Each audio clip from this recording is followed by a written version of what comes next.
Thank you again, everyone, for joining us this morning. I'm Paul Saunders. I'm the president of the Center for the National Interest.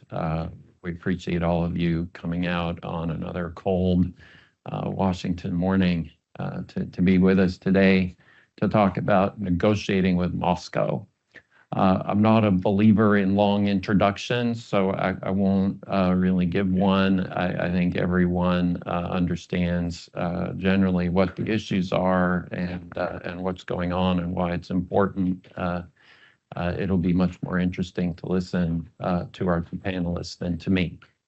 So we're very pleased to have with us today on my left, Nikolas Gvosdev, who's a professor at the Naval War College, a long-time observer of Russia and Russian foreign and national security policy and many other topics. A former editor of our magazine, the National Interest, which if you haven't looked at it recently, I encourage all to go look at the website. We have a great new design that we launched there just a few weeks ago. Now the editor of Orbis and associated with the Foreign Policy Research Institute, which publishes that in Philadelphia. And also with the Carnegie Council on Ethics and International Affairs.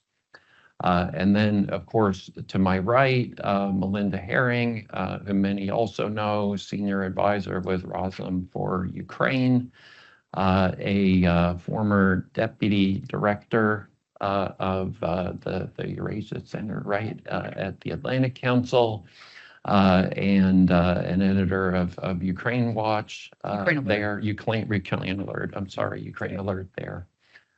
We have Korea Watch and Middle East Watch on the National Interest website, so I have watching on the brain, but Ukraine Alert. And Melinda has been traveling very extensively, actually, back and forth to Ukraine for many, many years now. Long before the most recent intensification of the conflict. And I think it's someone who can give very good perspective from that side. So I think we'll start with Nick, if that's okay. Sure. I suggest trying to keep it fairly brief, like 5, 6, 7, 8 minutes, something like that each. So we can have a really good discussion with the group here. Yeah. And we are on the record for everyone. All right. Well, good morning, everyone. Since we are on the record and since I do work for the Naval War College, my comments here are in my own personal capacity, and I'm not speaking in any official role for the Navy or for the college itself.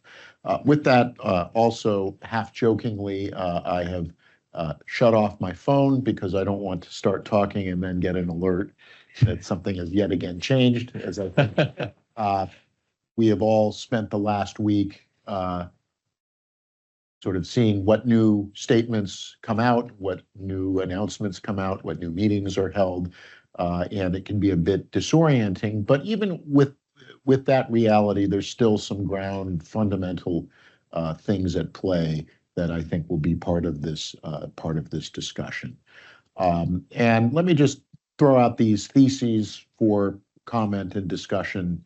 And the first is that after a month or so in office, what the Trump administration appears to be signaling is that they do not want the U.S.-Russia relationship to run through Kiev, that they are delinking the centrality of Ukraine from the future of the U.S.-Russia relationship. Doesn't mean that Ukraine is not important, doesn't mean that it's not a critical issue, but that my read of what happened in Riyadh, and particularly the readouts after it, were that there's an agenda for U.S.-Russia relations that the Trump administration wants to pursue, and that progress on Ukraine or settling the Ukraine question is not a necessary precondition for exploring other areas of where the U.S. and Russia might work together.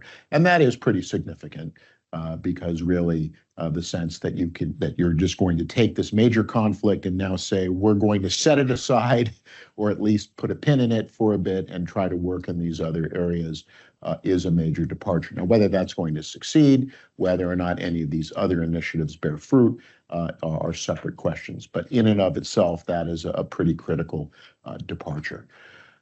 Second is my sense, and again, and I do this as someone who's not in Washington, so I'm observing this from, I wouldn't call Rhode Island the heartland of the United States, but certainly outside of the Beltway, is that the Trump administration has also, or at least people within it, have decided or assessed that while most Americans support Ukraine, and that is still confirmed by opinion polls, that support is not particularly salient. In other words, that American preference, or the American public's preferences on Ukraine, on what they would like to see happen in terms of a Ukrainian victory, and so on and so forth, do not translate into political opposition. And I think that the Trump team looked at what happened last year in Congress and saw that while congressmen and women who were perceived to be anti-Israel were in some cases successfully primaried or were taken out in the general election, not a single member of Congress who voted against or held up Ukraine aid was primaried, and certainly no one lost their re-election to Congress. And so the sense that at least that there is the American public may not be where the Trump administration wants to go vis-a-vis negotiating with Moscow, but there isn't a significant, at this point, domestic political speed bump that would preclude, again, moving so quickly that this Riyadh meeting was announced really within a few days of the first major trip to Europe. So I think that is also something at play. And then the third is, where does this fit now within the larger Trump administration priorities for recalibrating U.S. global engagement? Where do they want to put their emphasis vis-a-vis the Pacific Basin, the Indo-Pacific Basin, Greater Middle East, the Hemisphere, and a sense that U.S. interests in Europe in terms of creating a reasonable barrier to the further westward push and extension of Russian influence does not necessarily require Ukrainian victory. That you can have a stalemate in Ukraine, which can be longstanding, that whether it's a Korea scenario or something else, that you don't need, for U.S. perspectives, for this to turn out a way that certainly that the Ukrainian government, that President Zelensky, and that perhaps many in Europe themselves would see as essential to their security. And that if Europeans want to do that, it's now on them, right? And my sense coming out of Munich is the gauntlet that was laid down is a no-lose from the perspective of the Trump administration, which is either they will claim the Europeans were scared straight and really stepped up to help Ukraine, or that they did not step up, and that validates the assessment that the Europeans were never going to do it in the first place, and that the United States has extricated itself from this situation. Finally, and then the last, and then to turn it over to Melinda, I think what you have, and again, my read is that the Trump administration is open to using as a starting point for the question of ending the Russian war in Ukraine, that they appear to be open to using the Istanbul framework of 2022 as a starting point for talks. And even if some of these reports are accurate, even revisiting some of the proposals that the Russians made at the end of 2021 for European security. Not that they're going to agree to it, but that they are willing to use those as starting points for how these conversations move out. And therefore, things like neutrality, things like a pullback of U.S. forward engagement and forward deployment in Europe, and a recognition that Ukraine's internationally recognized de jure boundaries and lines of control do not necessarily have to align for the near future. And that they, at least again, the signaling seems to be that at least they're willing to talk on those terms. Not necessarily agree, but to talk on those terms. And I think that's where we are. And I think now we're waiting to see after this really dramatic and topsy-turvy week of what happens in the days and months to come. And particularly whether or not this is largely going to be run by people who are not really not really knowledgeable or not really take this part of the world as their starting point, or whether or not as the Trump administration fills out its national security apparatus, is this still going to be done at the level of National Security Advisor Waltz and Secretary Rubio, or does it become important as to who the Assistant Secretary of State for Europe is, who takes these roles in the Pentagon and elsewhere, and whether or not the Trump administration even wants people with deep regional expertise handling this, or whether or not this is largely just seen as a deal that can be done at the top level without a great deal of experience. And again, the images from Riyadh, which were really striking to me, is to see a Russian team and a Russian backbench team of people who are deeply knowledgeable about the United States, deeply knowledgeable about the issues, have been working these, facing a U.S. side, and not even really being sure about the backbenching side of other than people who are professional interpreters, of people who speak languages or know much or have worked these issues in the past. So that also opens a new can, and the question of negotiating with Moscow is really on the U.S. side, who those people are going to be. Thanks very much, Nick. I think a very good start. Melinda, please. Wonderful. Good morning, and it's great to be here. I love doing events at the Center for National Interest because you guys have the most robust discussions in town. So thank you, and thank you to Microsoft for the chance to be here. And thank you, Tom, for getting up early to see me. I appreciate it. So Nick said this is a topsy-turvy week, and I have to tell you it's only Thursday. So get ready. There could be more. I just came back from 10 days in Ukraine. I was out in Izium, Kharkiv, Dnipro, Lviv, and Kiev, and I'll try to integrate some of the things I saw into my comments. But Professor Saunders has given me 4 questions to respond to, and I want to respond to a few things that Nick said as well. So the thing that I did in Ukraine Beyond, look at programs and sort of take the temperature of where things are, was explain what the hell is going on in Washington to everyone in Ukraine. And I am the daughter of an engineer and not an artist. So I drew a beautiful circle with rings around it, trying to explain how much Washington has changed. So who influences Trump? This is the big question everyone is asking in town on Ukraine policy. And the answer is Elon Musk and Don Jr. and maybe the family. So the old ways of doing business, I'm sorry to say, think tanks, we don't really have much of a role in the next 4 years. That could change, but those are the voices that are influencing Ukraine policy. The ring around them, I think, is a group of businessmen, and I don't know all those names. I'm still trying to figure that orbit out. And then the third ring around them is the cabinet. And Nick, to your question, when I look at the pictures of Saudi Arabia, to me, on the U.S. side, it looks like a lot of theater.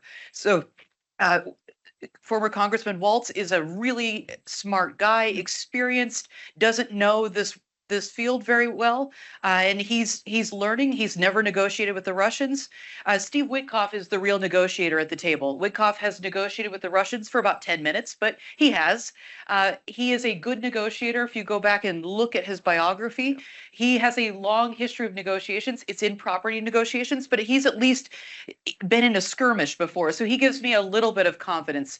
Marco Rubio's not much of a negotiator, so I share Nick's concerns that we are going to get schooled in serious negotiations. The Russian side has a very deep bench. They are the best in the world at figure skating in negotiations. We should stop screwing around and put in real negotiators who have experience, who have language experience, but also understand the psychology of negotiating with the Russians.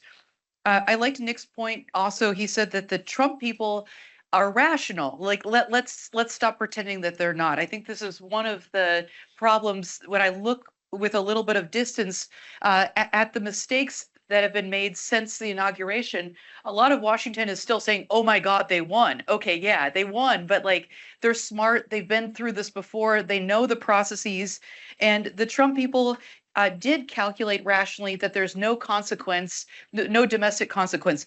I would say, though, Nick, that's changing. So there have been the formation of at least 2 501c4s, and I would watch that space because I think there will be domestic consequences if people oppose aid. And there's new polling coming out. It has not been rolled out, but I can reassure you, even among Republicans, even among MAGA Republicans, there is strong support for Ukraine in this country. And I think it's incumbent on the Ukrainian American community and ordinary Ukrainians to organize and show some muscle. So TBD on that space. The 4 questions I've been asked to answer are, what are they doing? And Nick has provided a very beautiful and intellectual and probably too generous assessment of the Trump administration, but I'll work with you. I've been trying to argue that they know what they're doing, and that this is an opportunity to scare the pants off the Europeans and make them do the burden sharing that they're meant to do. I'm not sure we can maintain that argument after the last 2 days in the tirades on social media. I would like to, and I hope that's what's going on, but I'm not confident that it is. Paul asked us to talk about the potential obstacles to peace. They are manifold and everywhere. So I think we could spend 8 minutes on that subject, but in general, I see obstacles all over the place. The actual agreement that was put forth, there was a leaked agreement, and the details of it are important. So it calls for a ceasefire. It calls for an international peace conference that's mediated by global powers. It has May 9th as a deadline, and it says no extension of martial law. Keep your eye on elections and the push for elections. This is a really key point. It says that Ukraine will not be part of NATO, that Ukraine must be neutral as it was before. It also says that Ukraine can join the EU by 2030. It wants to recognize the 20% of occupied Ukraine as Russian sovereign territory, which is a non-starter for the Ukrainians. And it also says that there will be no military or diplomatic attempt to regain that 20% of occupied Ukraine. So, Paul, assess the likelihood that this is going forward. 0. It ain't going anywhere. Zelensky has already rejected it, but I think that Nick is right that this is the starting place, and I expect the Russians to go back to the Istanbul framework as well. Finally, what are the consequences, outcomes, and scenarios? I see 3 scenarios. Nick may have a few more. One is war, that it just continues for a while longer. The scenario that I'm worried about is frozen conflict. And this is where the Russians are brilliant. Go back and study. We have a great scholar in the room of frozen conflicts, Dr. Jeffrey Mankoff, who can talk about this in great depth and has written a book about this subject. But the Russians school us over and over and over again on frozen conflicts. And if we end up in that situation, that is antithetical to U.S. interests, to European security interests. So that's the outcome we want to avoid. And then the third scenario is that Europe unifies and stands up. And here I'm not so optimistic. We see the Brits saying, we'll put troops on the ground if there's an American backstop. I'm sorry, there's not going to be an American backstop. We see the Poles saying, we believe in the cause, but we're not putting any skin in the game. We're not putting troops there. We see Europe all over the place, and it's been their emergency meeting was on Monday, and they still haven't gotten their act together. They've had 3 years to get their act together. If you haven't had a chance, go to the Kiel Institute website in Germany. It tracks the pledges and then the delivered military outcome. And there is a huge gap between the promises and delivery. And the Europeans have not done what they said they were going to do. And I'm looking at Germany and France in particular. So the situation is grim, but there's always hope. And I am hopeful that eventually, so one of the long-term, I'm going to end on a hopeful note. And I'm hoping, but this is a weak analytical position, Paul. I will concede that. I'm hoping that Donald Trump is burning through the bad options and is going to arrive at a good option. I think that's our hope. There's one other hope. The other hope is that Putin pisses Trump off so much that Trump says, you think I'm weak? Let me show you. And he goes to the opposite end. And because Donald Trump is not an ideological president, he has the ability. He doesn't have to be consistent. He could end up being a very tough president on Russia. It's probably a 5% play, but it's something that we should at least talk about. Thank you very much, Melinda. Thank you, Nick. let's open it up for questions. When I recognize you, please, give your name and identify yourself. Start here.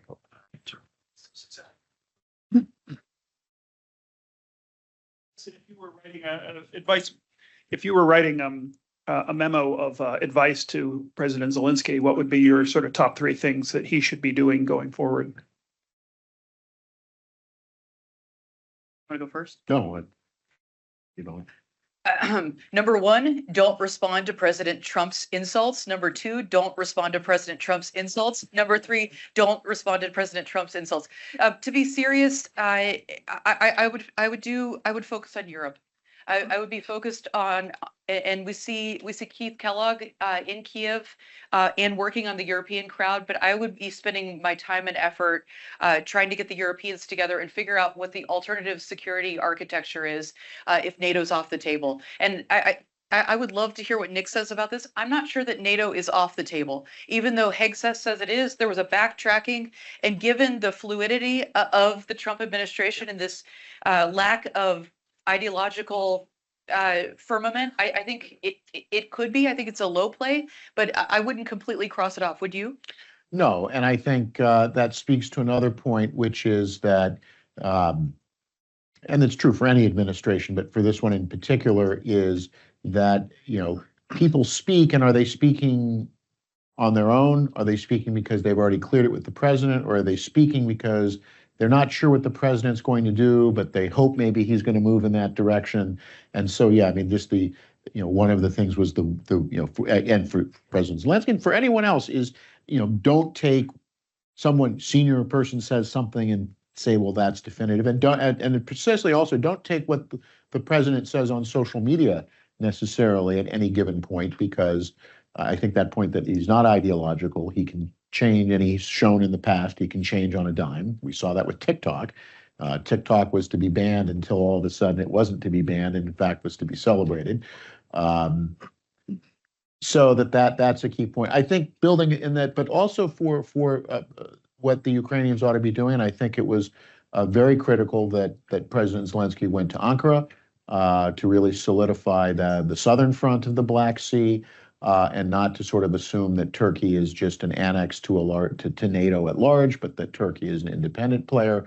That while Turkey has a very pragmatic relationship with Russia, and Erdogan has a very hot and cold relationship with Putin, that you don't foreclose Turkey because of that.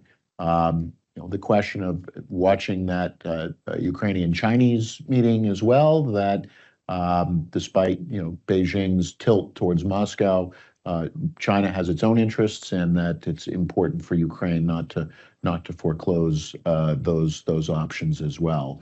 But I would agree. Don't respond to and don't treat social media as the real world. I mean, we often say that, but in this case. And also because you don't want to start a spiraling effect, because one point that you raised, very interesting, Melinda, about these new 504 organizations, is that the first wave of very critical social media reaction from Ukrainian sources, the kind of F off America, you guys are terrible, blood on your hands, then picks up in a social media echo chamber here of, well, you people are ungrateful, and so fine, we're going to leave you to your fate. And so, yeah, not using social media as the place to negotiate, I think, is quite critical, even though he has shown from the beginning that how to use social media as a way to build support for Ukraine. But at this point, there are some limitations to that. One other thing, Nick just reminded me, in the memo, I would encourage President Zelensky to focus on ensuring that there are adequate military supplies when the U.S. doesn't authorize more assistance, and they're doing this very well. But I would be focused very much on Asia. And I can tell you, I don't want to say it, I'll tell you later when we have a private conversation, but I think the Ukrainian government has spent a lot of effort in Africa trying to shore up allies, and they got schooled there. And I think they should be honest about it. Like, Russia has a long-term relationship with many African countries for long historic reasons that I don't have time to get into. I would be strategic about it. Concede the space. They don't have all the resources in the world. They have a weak diplomatic bench there. Go to Asia. me just follow up maybe briefly on the point about the statements by the president and other administration officials. To what extent does the president honestly just seem to like the chaos and to use the chaos as a strategy? Yeah, I think that's a great point, Paul. I think that's again that, Melinda, you're with your engineering diagrams, but that the chaos element in this, and that is part of his style. It's always been part of his business style as well, of outlandish, outrageous statements and publicity and generating buzz and getting other people, then using that as a way to move other people or to get them to react in ways that you can then take advantage of.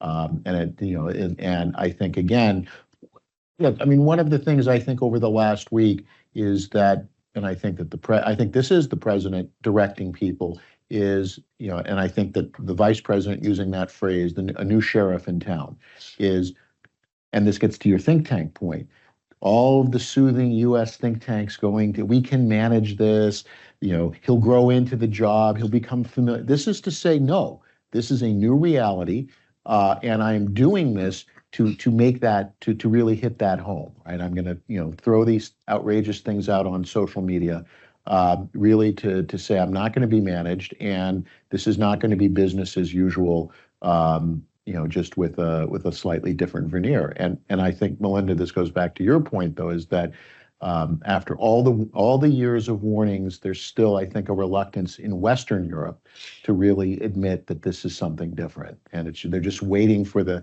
old way to snap back. And and partly we saw that at Munich. That you're just waiting for John McCain to come, right?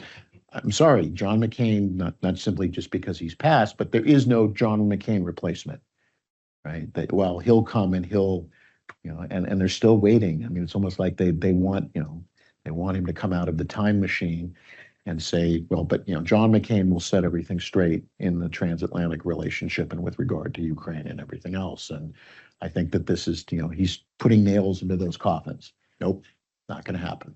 Linda. So I have 2 political science degrees, and I have to admit, I always looked down on psychology as a discipline. And now I feel like I should have studied psychology. Like, forget all the political science theory. No, and I'm being serious here. So the chaos is his style. It's his way of governing. We have to get used to it. But Ambassador Kurt Volker, I think, puts it really well. And he experienced Trump firsthand. He said Trump is a maximalist.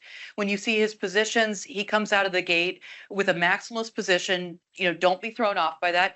And the other insight that he had that I think is brilliant is he loves to make people uncomfortable. Yeah. We're normal humans, and we're taught, because we have, normal childhoods, not to make people uncomfortable. Donald Trump is the opposite of us. He goes into the room and he says, how can I rile everyone up? So like, part of the game is staying calm. Like that would be my advice to Zelensky and the Europeans. And I think this is an obvious point, Nick, but it's worth saying that there's different kinds of Europeans. And we've seen, old Europe, new Europe, however you want to use the distinction, change.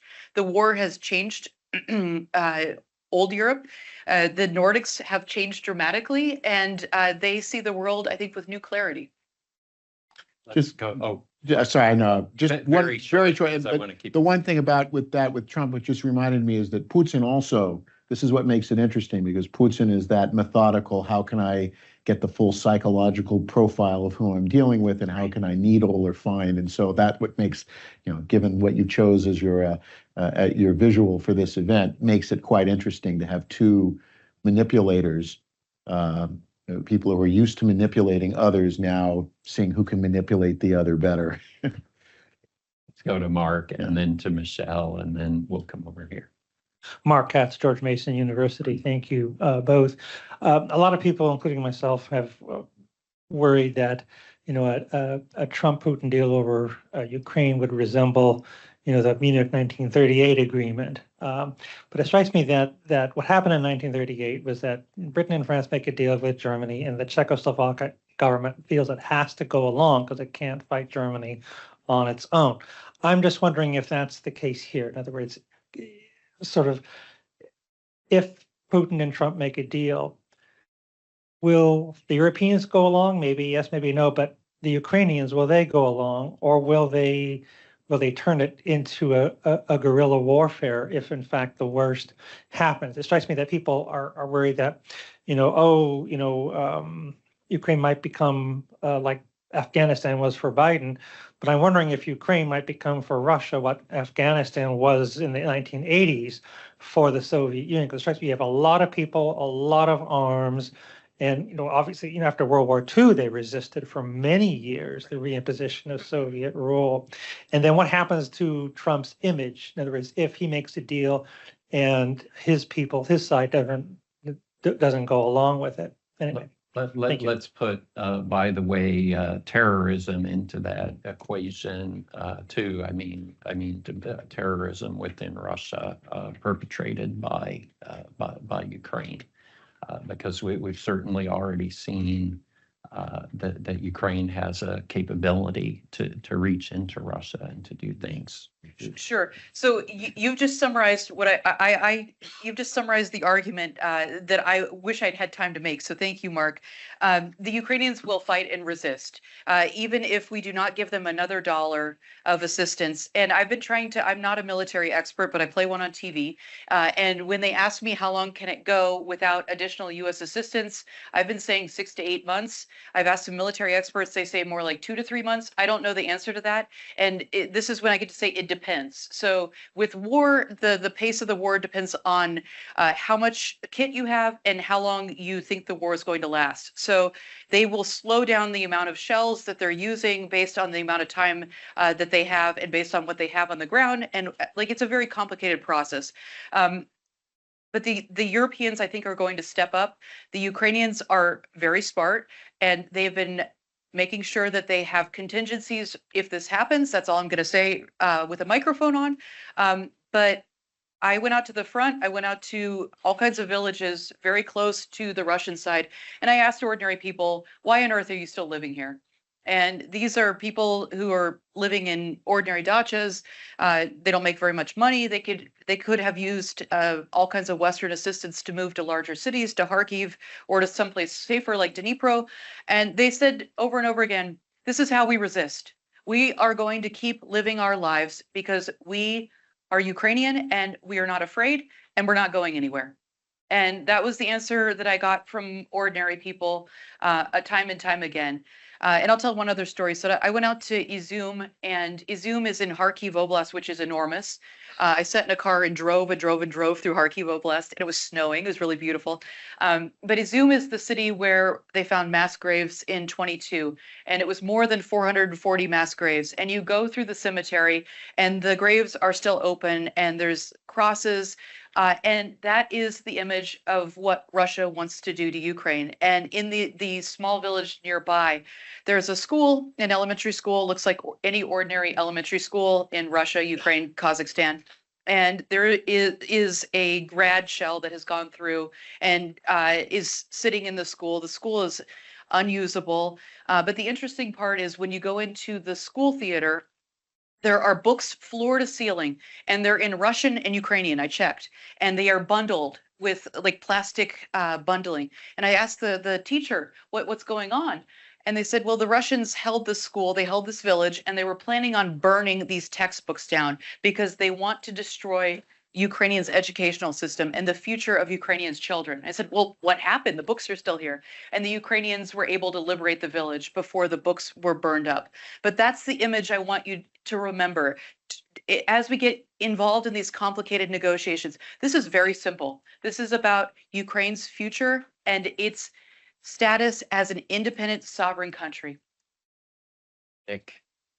Yeah, I mean, I think one of the things not to fall into the trap is the idea that, that the president has the ability just to say, I've made an agreement and now, everything just happens.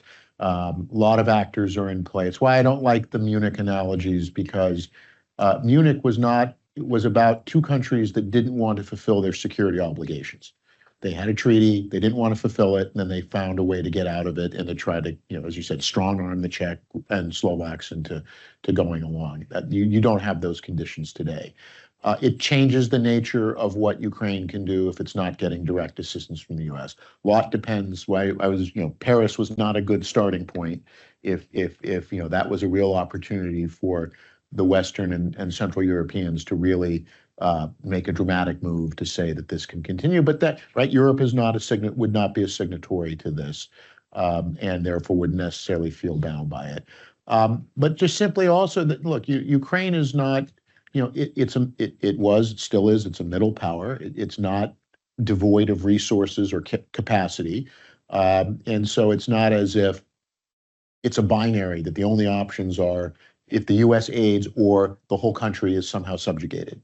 There are varying degrees, some of which are less favorable to Ukraine than others, but it doesn't automatically, mean that the worst case scenario happens. What I think happens in the case the deal and Ukraine and Europe doesn't accept is I think the administration then says we can now wash our hands of this problem. That's how I think they get out of the Biden Afghanistan thing. They're going to say we did what we did. We made an agreement. The Ukrainians didn't want it. The Europeans said they would continue. So now this is Europe's problem, and we will move on to other things. And I think that element of the Biden experience in Afghanistan, which I think is going back to the psychology question, is something that I think is in the back of the minds of the current team, which is, that is in this case, you already want to have your fall guys ready, and it's not going to be them. So it'll be, Zelensky will be the fall guy, von der Leyen will be the fall woman for this, but not the Trump administration.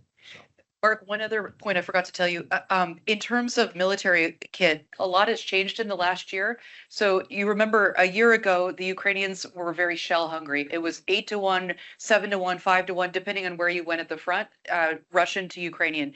So the Ukrainians really needed 155 shells. There's now parity of 155 shells at the front, and there's parity with attack drones as well. So. Exactly thinking the same thing that they were going to make Zelensky the fall guy, and that's why they don't ever criticize Putin. Michelle Kellerman with NPR. I wanted to ask, as you said that Kurt Volker said the idea was to make people uncomfortable. The one person that Trump never makes feel uncomfortable, it seems, is Putin. He never criticizes Putin. The Trump administration is now blocking a G7 statement that criticizes Russia. The UN not going along with some UN language, and I wonder why you think that's the case, and what, and if he's trying to kind of reset relations with Russia without the war without Ukraine, what does he get in return? I mean, what does Russia have to offer the Trump administration?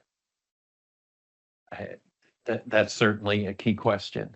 Who wants to go first? Yeah, I mean, I think that from the Trump perspective is that what do they get out of it is, to the extent to which the focus will be more in the Indo-Pacific basin, right? That you're kind of limiting your involvement in being dragged back into European affairs. This frees you up, assuming you have a stable agreement.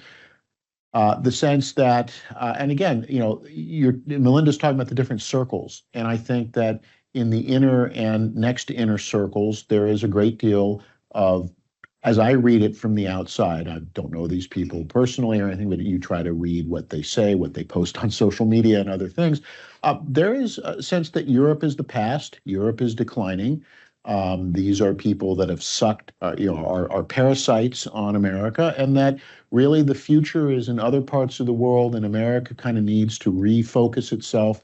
And that, the future, and that behind Putin is really the question of can you achieve a grand bargain with China, and can you have a kind of new, I don't want to use Yalta, just as with Munich, you don't want to overuse Yalta, but I think that there's an attractiveness to the idea that the end point of this is a new big three, or big two with Putin maybe as the half, 2.5, big three that now sets the stage for the 21st century, and that the Europeans had their chance to show that they were a power. They're not. And, I think Trump, to the extent we think of him as the idea, well, is he's a 19th century person? I think, I don't know if you would say he's 19th century, but I think that element of a couple big people sitting around and deciding the fate of the world, it definitely fits in his view that, policy is made by strong individual leaders. Strong men.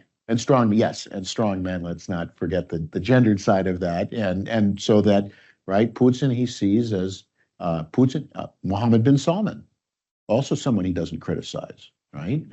Bin Salman, Xi Jinping, he's not very critical of Xi.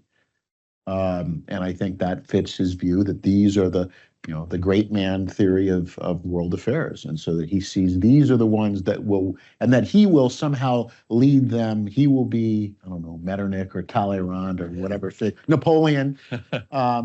He'll be a Napoleonic figure, and then, you'll bring order to the world. But yeah, I do think that there's, all this talk of, compromise, and I just think that he looks at Putin and said, he's a guy like me. He gets things done.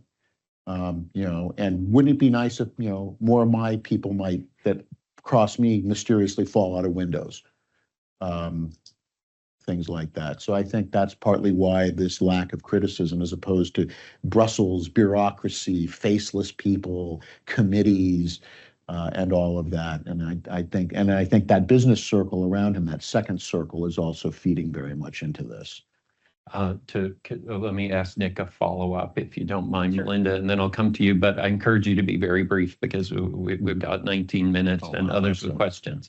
How do you square being one of the big three with cutting the Pentagon budget 8% per year for 5 years? And the State Department. And well, USAID will be replaced by the new Sovereign Wealth Fund, which will be doing practical projects. No, I mean but the squaring circle is the classic Elon Musk thing of a lot of that 8% is waste and overhead and graft, and so you can actually get more bang from the buck, right? I mean, and what we're seeing is that it's the Twitter model applied now to the U.S. government. I can fire 90% of the workforce without damaging the integrity of the organization. Right. Okay, Melinda. So Nick is right, Michelle, but ego's not enough of an answer. This is about transactional politics. So the Russians are trying to seduce Trump with the resumption of Russian business, right? And it's not just energy deals, but it's the return of the glory days from the 90s when Russia and America were great friends and business was flourishing. So that's the seduction. The U.S. Russia economic relationship was about 1/10 of the Russian European economic relationship. Don't look into the details. Yeah. Look, I mean, no. And I'm not trying to get an easy laugh. Like, this is an administration that doesn't really look into the details. I mean, Trump claimed that Zelensky's approval rating was 4%. It's 57%.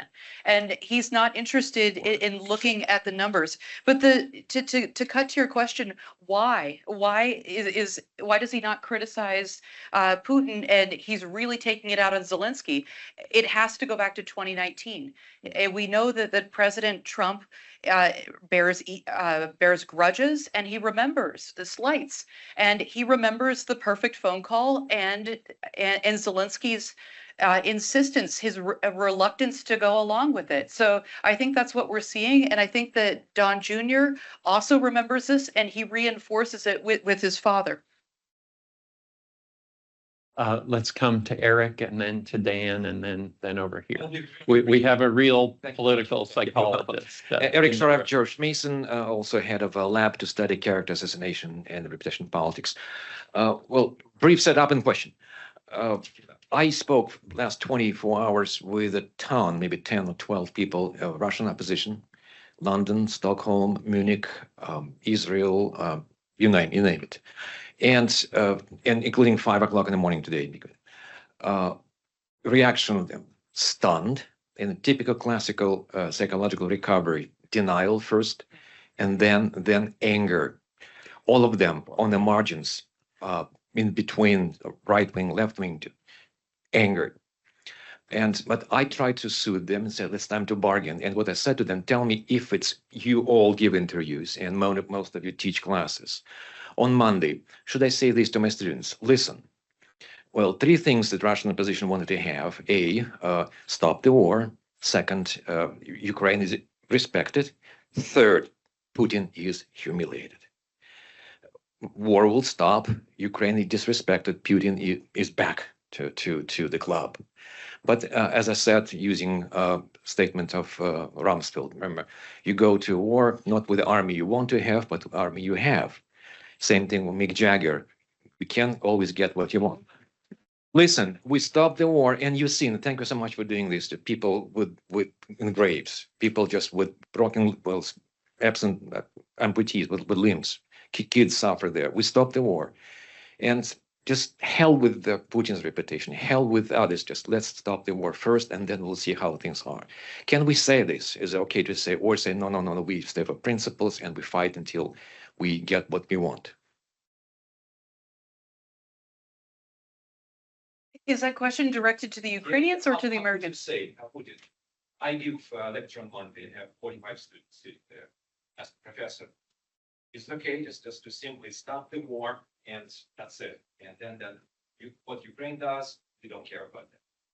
Okay, I'm not Ukrainian. I spend a lot of time there, and I'll tell you what their demands are. They want justice, and they wanted justice for, I'd say, 30 years. This is the demand of society. This is why they keep going to the streets in these street protests. So no, it is not enough to stop the war and to try to rebuild society. Ukraine needs real security guarantees, right? We need to ensure that Ukraine is not attacked again, and we need to ensure that states that don't respect international law don't follow Moscow's path. So it's not enough to just say, nice knowing you, it's over, let's go back to business as usual. One other thing, I'm sorry, on Trump and Zelensky, this is kind of interesting. If you go hang out in conservative circles, which I have the joy and delight of doing, you will hear a lot of new MAGA conservatives am I allowed to say shit talking here? Shit talking Zelensky, and the allegation is that he's homosexual, and they say, and Zelensky is happily married, has 2 children, and is in love with his wife. Like, it's nonsense. But this is the rumor that the MAGA crowd is spreading about Zelensky. And the cocaine too. Cocaine? Cocaine. I haven't heard that one. Yeah. That's it. Yeah. Yeah. Dan McCarthy. Yeah, Dan McCarthy from Modern Age. And question for both panelists, and there's sort of 2 prongs to the question. First, President Trump clearly wants Ukraine to hold elections. So the first question is, are the Ukrainians going to continue to resist that demand from President Trump? And second, if Ukrainian elections do happen, what will be the outcome? Is it the fact that Zelensky has the degree of support that has been claimed here, and therefore he would win an election, very handily, and that would seem to actually strengthen his position rather than weaken it? But of course, elections right now are something the Ukrainians do not want to hold. Thanks for that great question, Dan. I wanted to come back to that. So I don't think it's legitimate for a U.S. president to force another country to hold elections. Ukrainians do not want elections right now. And let me remind you that the United Kingdom did not hold elections from 1935 to 1945. It is completely legitimate for a country at war to suspend elections under martial law. There is not demand in Ukraine for elections, and this demand and push that we're seeing is artificial, and it's straight out of the Russian playbook. And I think it ought to be rejected immediately. So about the outcome, so it's important to say Ukraine is a vibrant democracy. I am a political scientist, and I've studied all the good election theory at Georgetown. And the one thing that you hear over and over again is you want uncertain elections. And I am very confident in Ukraine's uncertainty. You never know who's going to win. Yeah. There's always a dark horse at the end.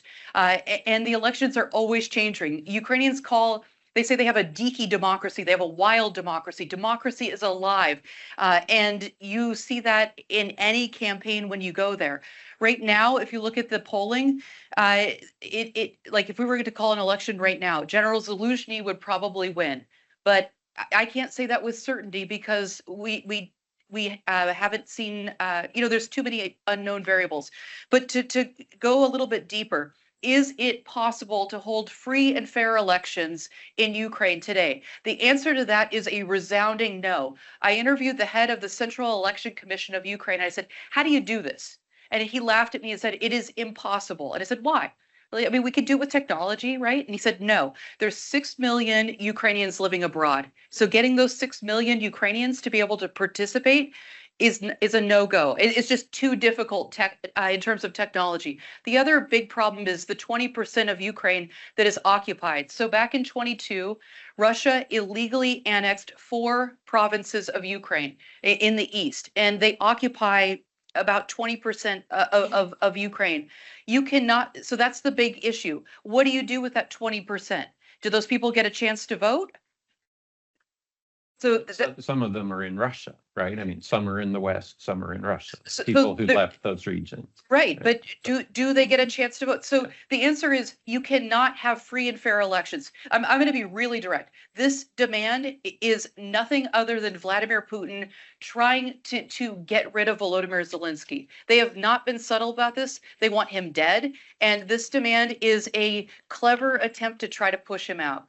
And it ought to be rejected. It ought to be stated that this is an attempt to delegitimize a legitimate president, and it ought to be rejected by all European governments and the United States.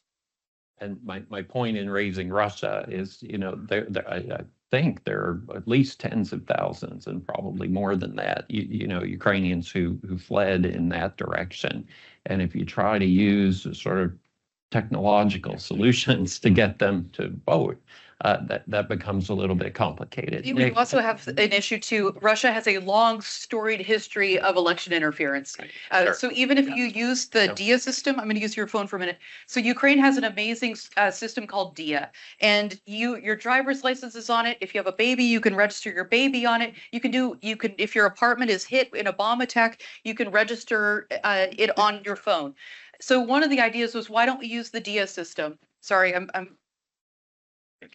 why don't we use the DIA system for an election? It can't be done. The answer is it can't be done. The Russians can hack the system. Okay, we had one over here, I think. Oh, sorry, over there. I lost track. Hi, I'm Nevada. I'm also at the Stimson Center. I was wondering, if we go back to the memo that you would tell Zelensky not to respond to Trump, how does that message change for European leaders? From my understanding, the European security architecture is changing. Is there a US-European split? What does that look like? Like, security guarantees right now are so contentious. What do you tell European leaders and how to respond to Trump? From my understanding right now, it's like everyone's running around with their head cut off and there's not really a second to take a breath and be like strategic in that thinking. Speaker, see him. With the Europeans? Yeah, I mean, the question there, and it goes beyond Ukraine, is the willingness of national governments in Europe to make commitments and to bear the costs.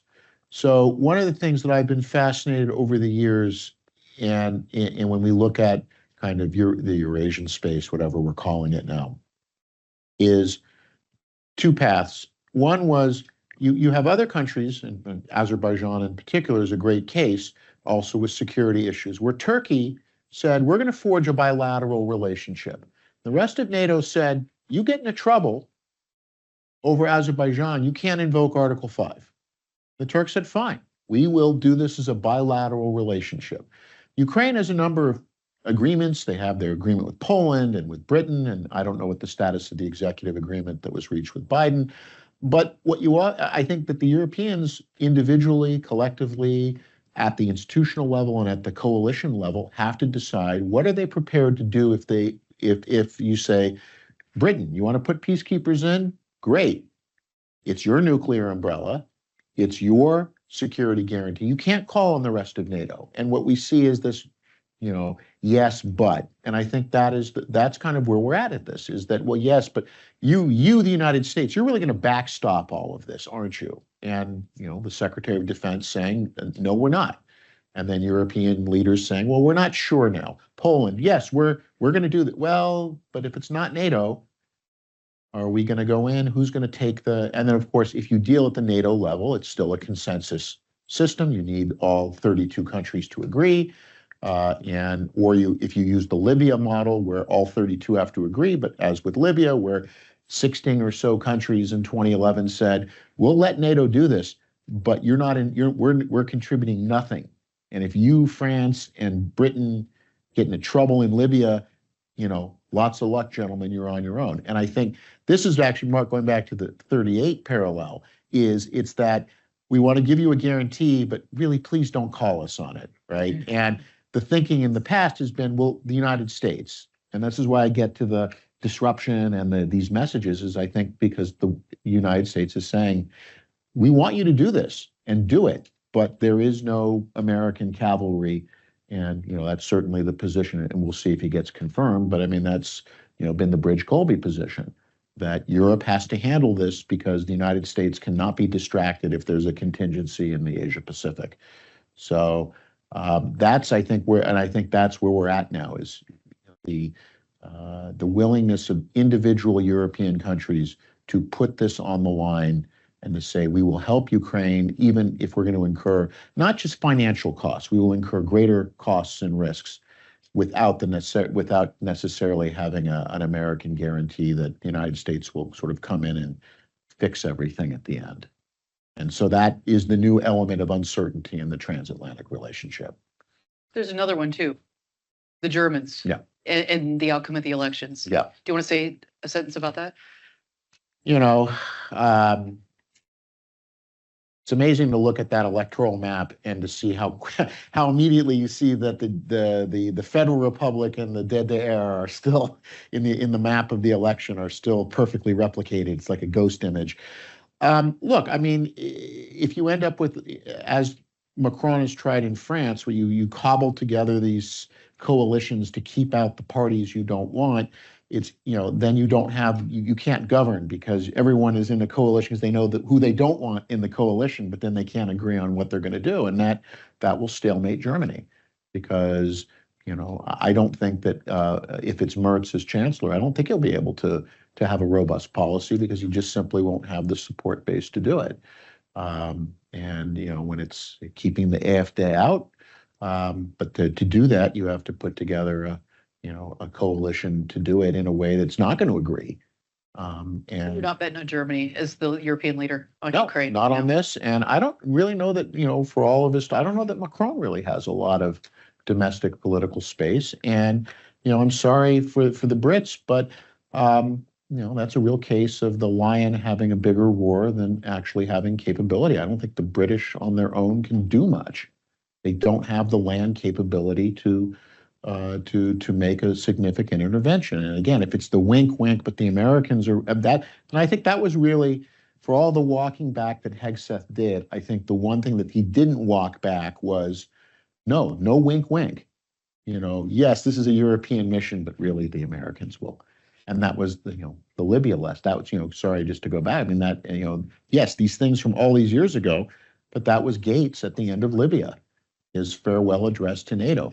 Don't count on this. Don't count on the wink, wink lasting. And I don't know how many wake-up calls Europe has had since then. But I mean, when I hear this is a wake-up call for, what was 2014? What was 11 years ago? You hit the snooze button every time. Wake up call, snooze. Wake up call, snooze. Wake up call, snooze. Oh, okay, but this is going back. Sorry, you go now to war with the transatlantic relationship you have, not the one you'd like. So. Nick, thank you for that. We have 1 minute left, but I can't resist kind of asking one last follow-up question here because of the way that you've framed things. If you take the United States out of the equation, and somebody in Europe wants to stand up to Russia, don't you have to be a nuclear weapon state? There are 2 nuclear weapon states in Europe. Right. I mean, unless you don't think that the French or the British weapons work, that they're, mouse that roared. So, it kind of seems like it has to be them or no one. Well, they at least have to be. They have to be at the core. I mean, you have to have extended deterrence. You have to be willing. You have to be willing to tell the French and British publics that Kiev and Lviv are worth Paris and London. And they don't do that. And so then therefore extended deterrence is meaningless. But I mean, I'm sorry, it boggles the mind that, a union of 500 million people, 15 to $20 trillion GDP, all of the latent power capability is saying we cannot even balance a declining Eurasian power with a fraction of the resources without the United States fully. That's, and that, that's just, it's mind-boggling that they can't, but that's the political will question. That is telling your publics this matters and we're mobilizing you. And Europe did it during the Cold War. I mean, European militaries during the Cold War were substantial militaries. The Germans, the Danes, the Dutch, I mean, had serious capabilities, and they just choose not to do it because their voters, and this gets back to what we started with, their voters don't want this. Their voters don't want, again, I can put out a flag, but they don't want to pay the costs. So I actually don't think that's true. I was in Germany in December in a small little village, and I spent a lot of time with Germans and German Ukrainians, and there is strong support for Ukraine. They're just not organized. Are they joining the Bundeswehr? They're working on it. Give them a little bit of time. All right. I mean, the Bundeswehr is now an army where you have one infantryman to every 4 colonels. That's the structure of the Bundeswehr. You have more, the British have more admirals than they have ships in the British Navy, in the Royal Navy. Okay. Well, lots of luck. Did we gentlemen. rag enough on Europe? Yeah. they did not come out looking good. As they should not. Thank Sorry, you. as they should not. Thank you very much, everyone, for joining us today. I think that was a very lively and substantive discussion.